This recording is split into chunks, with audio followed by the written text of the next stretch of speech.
Hi mga katrops! Good morning mga katrops! So grabe talaga mga katrops, ang sobrang init. Grabe. So for today's video mga katrops, time check muna natin mga katrops at 11:26. So galing tayo ng Makati mga katrops, pupunta tayo ng BGC. So yung biyahe ko kahapon mga katrops, galing tayo doon sa BGC Makati, tapos Quezon City, napunta tayo sa banda sa may Malabon. So hindi ko pa na-upload yung video natin kahapon, yung biyahe natin mga trops. So baka sa sunod na araw mga trops, ma-upload natin yun. Pumunta tayo dun sa may High Precision, dun sa may Del Monte Avenue. So malapit dun sa may bandang Caloocan. So may isang guest tayo doon, pinick up natin sa may QC, sa may Rodriguez, tapos sinatid natin doon, tapos iniwan natin, rinap lang natin doon, tapos pumunta tayo ng Binondo, binalikan natin sakto lang, tapos balik tayo ng BGC. So yung biyahe natin mga trops, kahapon, nandun na, na yung video natin kahapon mga trops. So ulitin ko mga trops, for today's video mga trops, galing tayo ng Makati. Mayroon tayong pipick upin mga katrop sa BGC. So dito ako pumasok sa loob ng village mga katrop, sa may Dasma, dahil matraffic. May nag-PM sa akin, matraffic dyan sa may McKinley. So matagal silang nakalabas papuntang BGC. So dito na lang tayo pumasok. Mayroon naman tayong sticker dito. So ayan, so medyo walang traffic. So dalawang lang to mga trops, dalawang may pipick upin lang natin, dalawang stop lang. Mayroon tayong pipick upin doon sa may bandang area ng BGC. So sa ngayon, nandito pa nga tayo sa village dahil dito tayo dumaan para hindi tayo mano ng traffic. Grabe talaga ang init. Buti na lang mga katrops, medyo malamig yung sasakyan natin, kaya ito yung problema din sa atin mga katrops, na mainit tapos malamig sa loob ng sasakyan, tapos lalabas ka ang init, kaya dyan magsimula yung magkaroon ka ng sipon mga katrops. Kaya yan, so sa panahon ngayon, ingat-ingat lang tayo, kasi kumbaga sa Bisaya mga trops ba, na nasabawan ka, hindi ko alam kung anong Tagalog doon, na anong pagsasabi doon, na galing ka sa malamig tapos biglang pumasok ka sa, paglabas mo mainit, or galing ka sa mainit tapos pagpasok mo malamig. Kaya 100 talaga percent yan mga trops na magkaroon ka ng trangkaso. So kasi naranasan ko na yan, yung biyahe ko noon, galing ako sa malamig tapos biglang pumasok ako sa lumabas ako, tapos ang init-init pala dahil mayroon akong kinuha. Kaya yun ang nangyari sa akin, tapos pumasok na naman ako ulit, malamig na naman. Kaya yun, so sa mga katropa kong driver dyan, ingat-ingat lang tayo sa panahon ngayon. Grabe, sobrang init. So mayroon akong i-update para sa lahat, lalong-lalo na sa magbiyahe ng mga long distance, sa mga katropa nating driver, dahil yung may kababayan kami na aksidente doon sa may area ng Ragay sa Camarines. Doon papunta pa, balik na sila ng Maynila.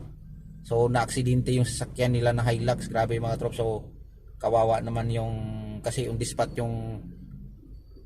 talaga yung isa nila mga trops na kasama, na patay talaga. So at saka yung mga kasama niya, yun, mga sugatan nga. So siguro hindi yun, parang yun dun sa may area ng na balita na yan dun mga trops. So kawawa naman. So ito magandang magandang payo lang sa lahat ng mga driver, katulad din sa akin na magbibiyahe ng long distance. Sa awa ng Diyos, ako magbibiyahe, ako lang, wala akong kapalit. So ang maganda talagang gawin mga katrops, pag magbiyahe ka, unang-una tip ko lang, lalo na pag hindi mo kabisado yung 100, yung takbo nyo sakto lang. Kasi may mga blind spot yan mga katrops. Pag magbiyahe ka ng ganun tapos hindi mo kabisado yung daan, yun nga, yan ang madalas maaksidente. So pag magbiyahe, sakto lang yung takbo. Huwag yung habulin mo yung pupuntahan mo na di naman yung aalis, nandyan lang naman yon. So yan, yung pang ano lang na takbo, huwag kayong magmadali kasi yung pinupuntahan nyo, hindi naman yan aalis eh. Sobra pa yan, sa 24 hours nandyan na pa rin yan naghihintay sa inyo kung saan man kayo pupunta sa isang lugar. Kaya tip ko sa mga nagbibiyahe, lalong lalo na wala kang kapalit, so pag hindi nyo na kaya, magpahinga kayo, tatabi kayo. Kasi yan ang ginagawa ko mga drops, sa awa ng Diyos. Okay naman lagi yung biyahe ko. At saka hindi ako magpatakbo ng mabilis. Yung sakto lang. Pag medyo pakiramdam na medyo antukin ka, gumagalaw-galaw ka ng konti o kahit anong gawin mo na para mawala yung antok mo. Pero kung hindi mo na talaga kaya, tumabi ka, maidlip ka ng kahit kalahating oras lang. Pag-ising mo, normal na naman yung ano mo, paningin mo. Kasi pag abutan ka ng antok na ikaw mag-drive, malamig, antokin ka talaga. Kaya pag hindi mo na kaya, itabi mo sa sasakyan mo, magpahinga ka muna. Kasi wala namang mawawala sa inyo nun kung tatabi kayo. Mga ano lang, 30 minutes. Kung kaya mong gawin mo na isang oras, gawin mo na isang oras, pahinga ka, idlip mo. Kaya yan ang pinaka-the best talaga, payo sa mga driver na nagbiyahe ng long drive. Lalo na pag gabi, madaling araw. At saka hindi nyo kabisado yung kalsada, yan talagang pinaka-importante na huwag kayong harurot ng harurot. Kasi ako, na-miss ko yung biyahe na walang traffic. Kaya harurot talaga, hindi naman sab ganun na magkarira ka. Yung tatakbo ka ng 100, 130, 120. Kasi parang nanibago ka na, bago ka palang natuto ng magmaniho. Yung katulad sa bike, gustong gusto mo nang mabilis, ganun din yung sa sasakyan. Kaya nasanay ka dito sa Maynila na laging traffic, tapos pag makatakbo ka ng mga probinsya, parang nasasabik mo yung takbo mo mabilis, pero yan ang mali yung mga drops dahil hindi mo alam ng kalsada kasi na may mga blind spot yan mga katrops, lalo pag may mga paliko, tapos ganoon ang takbo mo, tapos biglang may kasalubong ka, yan talaga. So wag nyo yang gawin yan mga trops na mga ganyang mga blind spot, yung mga paliko, lalo na pag umaga. Okay lang pag medyo gabi kasi may ilaw, mapansin mo yon. Pero pag mga umaga, wag mong ganyanin na pabilis ka ng patakbo. So sa mga nagda-drive, yun ang payo ko sa lahat. Kunting ingat lang talaga kahit ilang taon ka nang magmamaneho. Kahit sabihin mo naman na kabisado mo na. So maganda talaga magdubli ingat. Kaya sa mga driver dyan, ulitin ko, dubli ingat lang talaga. Kahit kaano ka man gagaling at hindi ka man din mag-iingat, so ma-aksidente ka talaga. Kaya yun lang mga trops. So thank you for watching mga trops.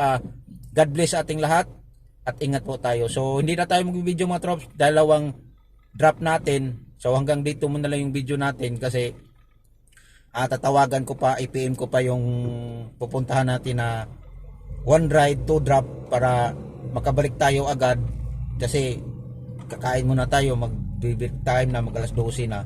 So kanina nagkape lang tayo. So ulitin ko mga trops, thank you for watching at ingat po tayo lagi. Bye bye.